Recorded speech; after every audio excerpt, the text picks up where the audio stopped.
Olá, sétimo ano, vamos para a nossa aula de língua portuguesa. Bom, peguem o livro de vocês e abram lá na página 225. Vamos acompanhar essa aula juntos? Bom, começando aqui com sujeito indeterminado. Falamos sobre os tipos de sujeito, as classificações do sujeito na aula passada. Sujeito simples, composto, desinicial ou oculto e sujeito indeterminado, não foi isso? Agora nós vamos continuar, vamos primeiro iniciar a nossa aula relembrando os sujeitos indeterminados e depois vamos conhecer as orações sem sujeito. Vamos lá? Bom, a partir dessa tirinha aqui, nós vamos ler. Eu vou ler aqui no meu livro porque está muito embaçado, não dá para eu conseguir identificar o que está no computador. Então vamos lá. Começando aqui. Coxinha. Você não pode falar desse modo errado. Dizer praca, peixe, pescar. Por que, professora Norma? E aí ela responde no segundo quadrinho. Porque podem vê-lo com preconceito. A senhora tem preconceito? E no terceiro quadrinho. Claro que não, coxinha. Só que você é pobre e fala tudo errado. Parece que é índio. Olha que crítica está sendo feita aqui nessa tirinha, né? Então vamos lá discutirmos sobre esse assunto. No primeiro quadrinho, a professora condena a forma de falar do aluno. Discuta com seus colegas e professores esse posicionamento. Ela está certa? Sabemos que essa não é a forma adequada, nós não devemos ter preconceito em relação a nenhuma variante da língua, né? Estudamos variações linguísticas no sexto ano, vimos isso, discutimos em sala de aula, essa dicotomia de certo e errado não deve ser empregada. Então, sim, ela está sendo preconceituosa, tá? Não está certa, não existe essa forma de se enxergar a língua como errada, tá? Partindo do pressuposto de que nós temos a norma padrão da língua, tá? Para que nós possamos escrever adequadamente, de acordo com os parâmetros que ela estabelece.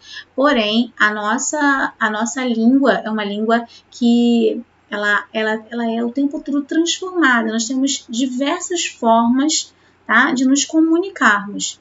Então, essa professora aqui está sendo preconceituosa, sim.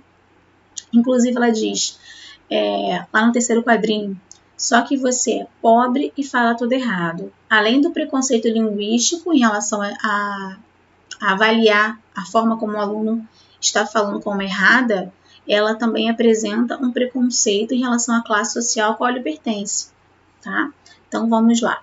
Agora, muito interessante, quando nós observamos no segundo quadrinho, que diz assim, ó, por que podem vê-lo com preconceito? Olhem para o número 3 aqui, ó. Nesse contexto, é possível determinar qual é o sujeito da forma verbal podem? Ele fala assim, por que podem vê-lo com preconceito? Quem podem? Quem são as pessoas que podem vê-lo com preconceito? Nós conseguimos determinar quais são essas pessoas? Nós não conseguimos, na verdade. Então, estamos diante de um verbo, tá? Que não consegue transmitir para a gente quem está praticando essa ação. Ah, professora, podem, são eles. Eles podem. Só que eu consigo determinar quem são essas pessoas? Não, quando nós falamos eles, eu amplamente posso estar me referindo a muita gente ou a qualquer pessoa. Então, eu tenho agora que identificar a partir desse verbo na terceira pessoa do plural que nós temos aqui um sujeito indeterminado. Eu não consigo identificar o ser que está praticando a ação, ok? Vamos lá. Muitas vezes proferimos, só aumentar aqui um pouquinho, aqui ó. Proferimos enunciados em que o sujeito não pode ser determinado, como em por que podem vê-lo com preconceito. A indeterminação do sujeito pode acontecer por várias razões. Uma delas aqui ocorre na tirinha. Se deve ao fato de a professora não querer identificar as pessoas que olhariam a fala do menino de maneira preconceituosa, que inclusive ela seria uma delas, né? Outra razão, certamente a mais comum, ocorre quando não sabemos realmente quem é o ser a quem o sujeito da oração se refere. Ou seja, o ser de quem se fala é desconhecido. Por exemplo, bateram na porta ontem de madrugada, chamaram você na secretaria da escola, roubaram meu carro. Eu falei com vocês sobre isso na videoaula anterior, né? Bateram. Quem bateu? Foram eles quem? Não sabemos. Não há como identificarmos essas pessoas, tá? Então, esse sujeito é chamado, é classificado como indeterminado. Estamos diante de um verbo que está sendo flexionado na terceira pessoa do plural e ele apresenta uma indeterminação desse sujeito. Eu não consigo identificá-lo, ok? Chamaram, tá? Roubaram. Falamos sobre eles. Então, apenas para nós revisarmos sobre o sujeito indeterminado. E agora vamos começar a falar sobre as orações sem sujeito, ok? Vamos lá? Temos aqui, ó. Aqui tem outros exemplos para vocês, tá? Se vocês pararem para dar uma olhadinha na página, deixa eu conferir aqui rapidinho, 226, tá? Que é essa que nós estamos agora. Temos outros exemplos, além do slide que eu trouxe para vocês na aula passada, todas falando sobre o sujeito indeterminado. Eu vou só finalizar lendo, aproveitando aqui o ensejo, eu vou ler essas frases com vocês, tá bom? Olha que interessante. Muitas pessoas parcelam as compras no Natal. Aí eu pergunto para vocês, sempre eu vou direto para o verbo. Quem parcelam as compras no Natal? Muitas pessoas. Muitas pessoas, vocês podem falar assim, professor, eu também não sei identificar quem são essas pessoas. Sim, nós realmente não sabemos. Muitas pessoas englobam, né, uma variação, uma grande quantidade de pessoas. Tudo bem. Mas eu consigo observar que muitas pessoas, está explícito na minha oração. Eu tenho aqui na minha oração as palavras muitas pessoas. Então, nesse caso, eu estou diante de um sujeito determinado. Ele está aqui. Ele não está escondido, tá? Eu não consigo, não é um sujeito que ficou sem ser identificado. Quando o meu sujeito estiver explícito na minha oração, como é o caso de muitas pessoas que estão presentes nessa oração, eu tenho aqui nesse caso um sujeito simples. Mas, professora, como assim é um sujeito simples? Vamos relembrar? Os sujeitos simples são aqueles que estão expressos na minha oração e que apresentam um único núcleo. Portanto, eu tenho um núcleo que são pessoas. Então, se eu tenho um núcleo, se ele está explícito na minha oração, eu tenho aqui um sujeito simples.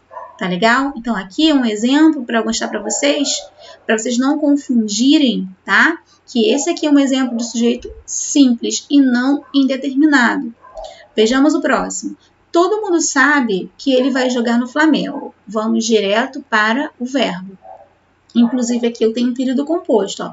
Sabe e vai jogar, tá? Tem um período composto. Há duas orações aqui. Então, vamos para o sabe primeiro. Quem sabe que ele vai jogar no Flamengo? A todo mundo. Todo mundo se refere a muitas pessoas, né? Sim, se refere a muitas pessoas. Então, é um sujeito indeterminado? Não. Ele é um sujeito determinado. Eu consigo saber quem são, ou melhor, quem é esse sujeito. Por quê, professora? Todo mundo engloba muitas pessoas, só que eu estou com um sujeito explícito na minha oração. O sujeito ele está aqui, tá? Ele não ficou subentendido através do meu verbo. Ele está explícito na oração, todo mundo. Então, quem sabe que ele vai jogar no Flamengo? Todo mundo. Todo mundo é o meu sujeito. Qual é o núcleo? Nesse caso aqui, ó, é um mundo, né? Mundo seria o núcleo. Então, quando eu tenho um núcleo, eu tenho um sujeito simples, ok? Vamos para outra oração? Muita gente desconfia de que o inverno seja rigoroso. Aí eu vou direto para o verbo, tá? Eu tenho também aqui dois verbos, é um período composto. Ó, desconfia e tenho será. Sendo que eu vou primeiro Só quero descobrir o sujeito dessa oração. Lembrando que para cada oração eu tenho um sujeito. Desconfia. Quem desconfia? Muita gente. Então, muita gente está expresso na minha oração, está explícito aqui. Então, ok, professora, esse é o meu sujeito simples, porque eu tenho apenas um núcleo, que é gente, certo? Vamos ver o próximo? Alguém sabe onde deixei minha chave? Quem sabe onde deixei minha chave? Alguém. Então, alguém é o sujeito do verbo saber. Ah, professora, mas alguém pode ser qualquer pessoa, ele não é indeterminado? Também não. Por quê? Porque está explícito, está exposto aqui na minha oração. Então, eu tenho um núcleo, eu tenho um sujeito simples. Algum aluno conseguiu boa nota? Quem conseguiu boa nota? Algum aluno. Núcleo, aluno. Então, sujeito simples, porque ele está explícito na minha oração. Reparem a diferença de disseram que ela saiu do emprego semana passada. Quem disseram? Eles disseram. Está explícito na minha oração esse eles? Não. Está explícito na minha oração alguma informação aqui do meu sujeito? Também não. Então, quando eu tenho um verbo que está sendo conjugado na terceira pessoa do plural, eu consigo entender que eles que fizeram aquela ação, eles que praticaram a ação de dizer, certo? Mas eu não determino esse sujeito. Portanto, ele é classificado como sujeito indeterminado. Então, como eu consigo identificar? Quando apenas eu tenho um verbo flexionado na terceira pessoa do plural. Tudo bem? Deu para entender? Perfeito. Ó, estão falando por aí que você ganhou na loteria. Quem está falando? Eles estão. Então, o verbo está na terceira pessoa do plural. Portanto, eu tenho sujeito indeterminado. Entenderam? Ó, eu não concordo, sabe? Mas disseram que você é chato.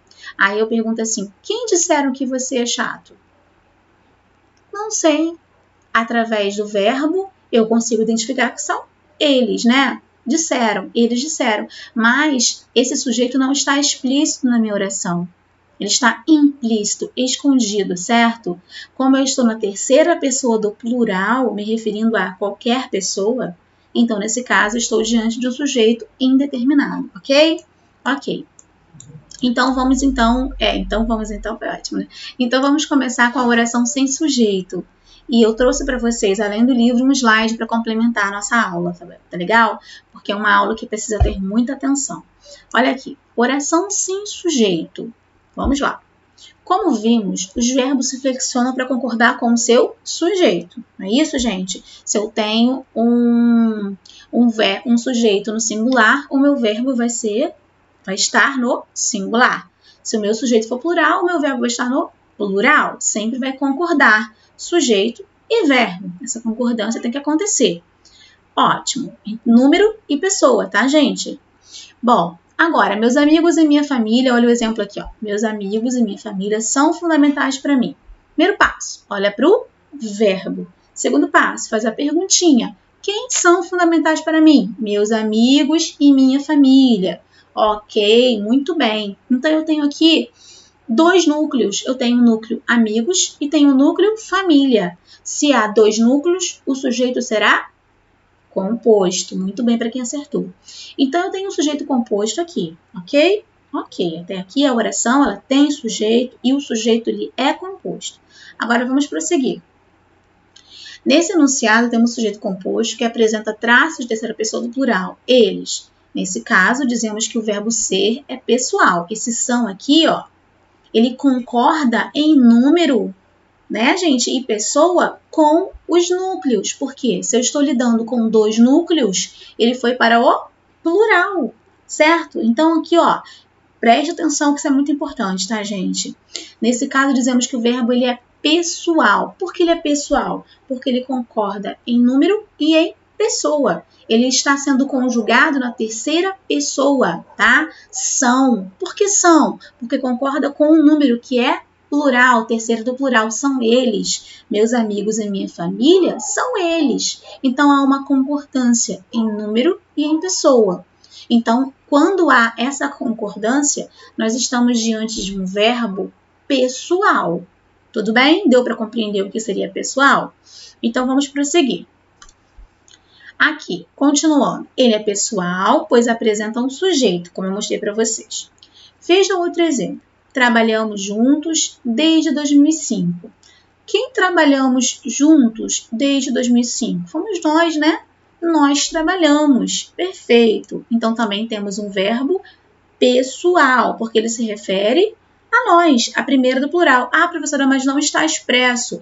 Não está expresso, mas nós sabemos pela desinência. Portanto, classificamos esse sujeito aqui, que não está explícito na minha oração, como sujeito desinencial. Pela desinência, um mois, eu já consigo entender que estamos conjugando um verbo em primeira pessoa do plural. Então, ele é chamado de sujeito desinencial ou oculto, ok? Vamos lá para o próximo. Agora, analisando a desinência verbal, identificamos que nessa oração temos o sujeito desinencial. Eu acabei de mostrar para vocês, né? Trabalhamos, somos nós. Estamos mostrando aqui, ó, que através dessa desinência sabemos que estamos conjugando com nós, a primeira do plural. E ótimo. Agora, e também é importante mencionar que esse verbo é chamado de pessoal, porque há um sujeito e o sujeito está escondidinho. Mas há, tá? Porque eu sei que trabalhamos fomos nós, eu e mais algumas pessoas, né? Que estamos nos comunicando naquele momento, tá bem? Então, prosseguindo aqui. Agora, preste atenção. Por outro lado, existem verbos que, empregados, literalmente, não admitem sujeito. Mas como assim são verbos que não admitem sujeito? Exatamente. E esses verbos, eles são chamados de impessoais. Como assim verbos impessoais? Mostramos para vocês que os pessoais, eles concordam com o sujeito em número e pessoa. Eles serão flexionados de acordo com o sujeito, certo? São pessoais. Os impessoais, eles não vão estar concordando, tá, com ninguém, porque são orações sem sujeito. Então, como assim impessoais? Vamos lá. Isso acontece com fenômenos da natureza. Olha aqui o exemplo, ó. Choveu ontem. Quando eu falo que choveu, olha aqui. Nesse caso, nenhum termo disponível na nossa língua portuguesa pode ocupar a função de sujeito nesse enunciado. Assim, o sujeito do verbo chover não é indeterminado. Ele simplesmente não existe. Gente, quando eu falo choveu ontem e pergunto para vocês, quem choveu? Vocês vão conseguir me responder? Claro que não, porque choveu é um fenômeno, aconteceu um fenômeno natural. Então, não há um sujeito indeterminado, tá? E nós estamos diante de uma oração que apresenta um verbo, já que é uma oração, obviamente, mas não há sujeito expresso através do verbo. Então, temos aqui o exemplo de uma oração sem sujeito. Isso ocorre com os verbos de fenômenos de natureza, como eu falei para vocês, e outros mais. Ó, vamos lá. Só mostrar aqui para vocês. Ó. Os verbos que denotam fenômenos atmosféricos ou cósmicos, como chover, trovejar, relampejar, nevar, ventar, gear. Olha aqui um exemplo. Nevou no Rio Grande do Sul. Aqui há uma oração sem sujeito. Por quê? Nevar é um fenômeno natural, certo? Agora, existem também, além dos fenômenos da natureza, outros verbos que vão também ser impessoais e não vão apresentar, por isso, sujeito, tá? Eu vou mostrar para vocês isso lá no slide, ok? Deixa eu pegar lá, vamos lá. Agora, eu trouxe para vocês aqui, deixei até a tela cheia para facilitar a visão de vocês, um texto, um poema de Armênio Vieira, é um escritor africano de Cabo Verde. Vamos lê-lo. Cripocó. Há uma torneira sempre a dar horas, há um relógio a pingar nos lavabos, há um candelabro que morde na isca, há um descalabro de peixe no tecto. Há um boticário pronto para a guerra, há um soldado vendendo remédios, há um veneno tão mau que não mata, há um antídoto para o suicídio de um poeta. Senhor, Senhor, que digo eu? Que ando vestido pelo avesso e furto o chapéu e roubo sapatos e sigo descalço e vou descoberto.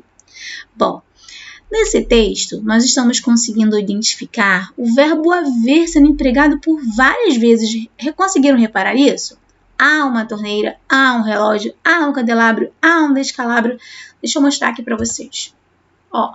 Como meio de construir suas reflexões existenciais acerca do mundo, o eu lírico enumera as coisas que estão à sua volta. Torneira, relógio, candelabro, descalabro, boticário, etc. Para enumerar esses objetos, muitas delas compondo um mundo absurdo, surreal, o eu lírico se vale de uma estrutura recorrente a uma torneira, a um relógio, a um veneno, etc. Nessas frases, o verbo haver é impessoal, ou seja, é do tipo que não apresenta sujeito e é empregado apenas na terceira pessoa do singular. Portanto, oração sem sujeito é aquela em que a declaração expressa pelo predicado não é atribuída a nenhum ser.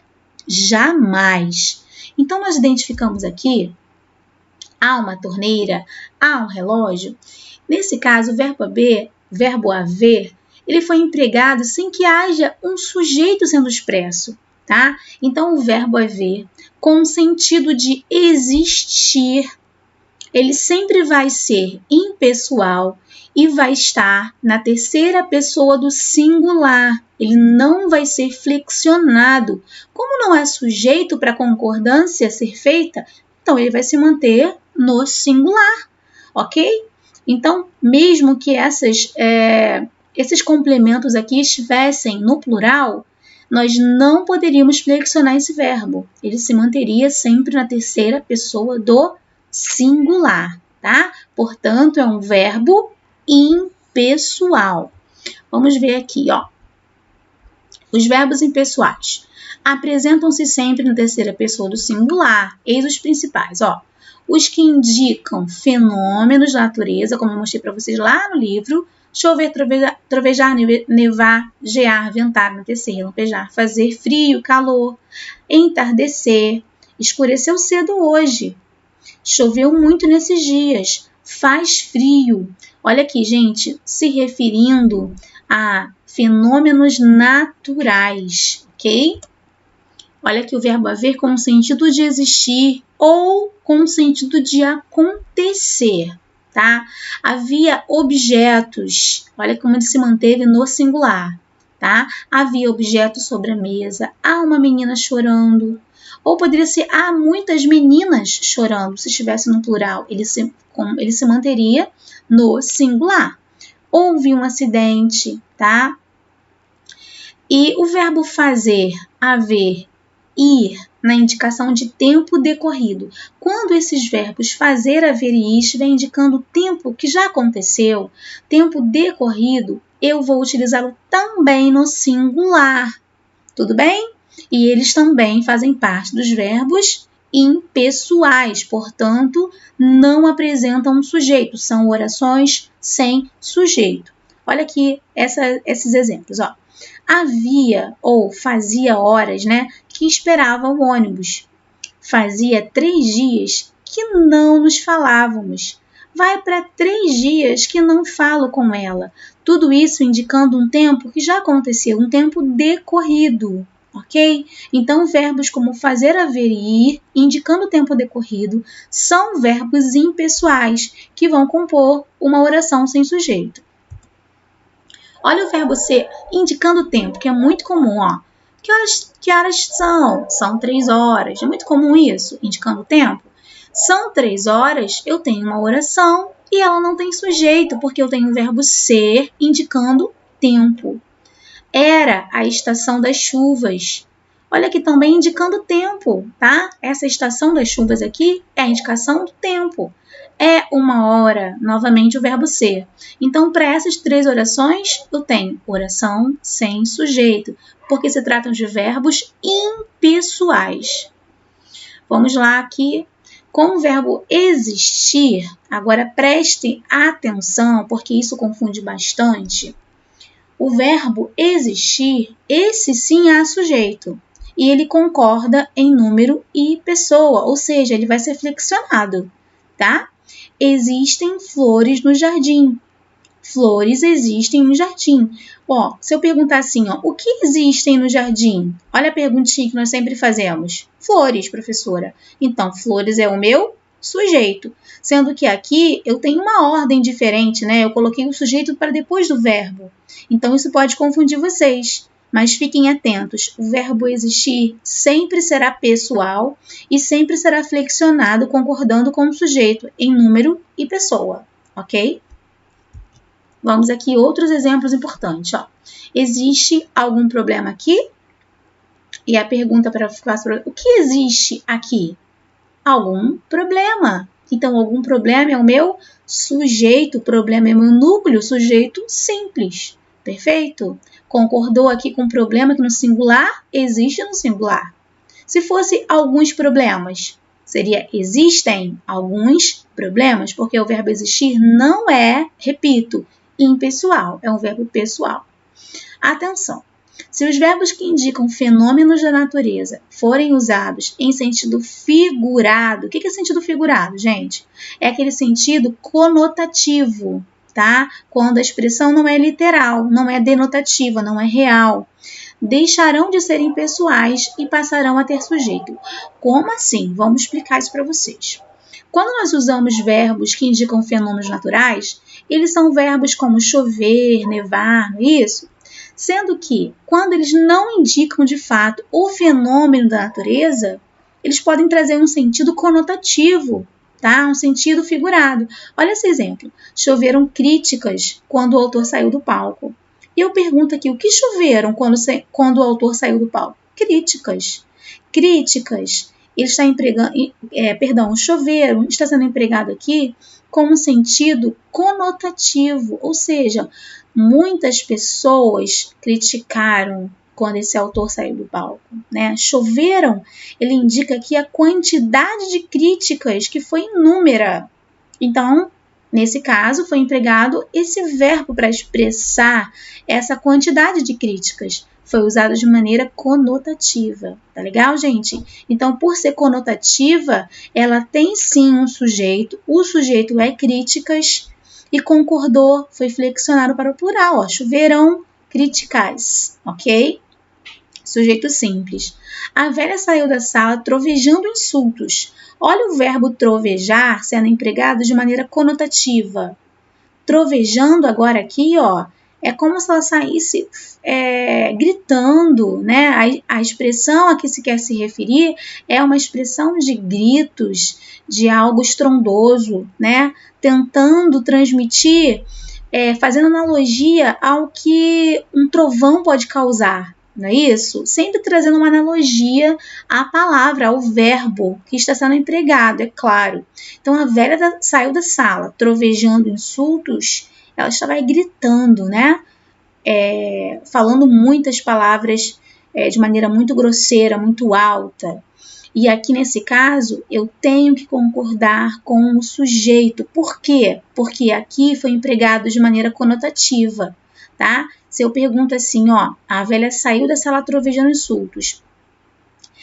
Quem estava trovejando insultos foi a velha, certo? Então, a velha é o meu sujeito simples, e nesse caso aqui, ele vai sim concordar com o sujeito, tudo bem? Perfeito? Então, tá ok. Bom, queridos, vamos ficando por aqui. Eu espero ter sido clara com vocês, espero que vocês tenham entendido, tá? Tanto revisto essas questões, revisado sobre essas questões dos sujeitos indeterminados, quanto as orações sem sujeito, que nós acabamos de aprender hoje, né? Diferenciando verbos pessoais de impessoais, tá bom? Agora vamos exercitar bastante e vamos continuar aprendendo sobre essas análises sintáticas. Beijos, fiquem com Deus e até a próxima videoaula, se Deus quiser.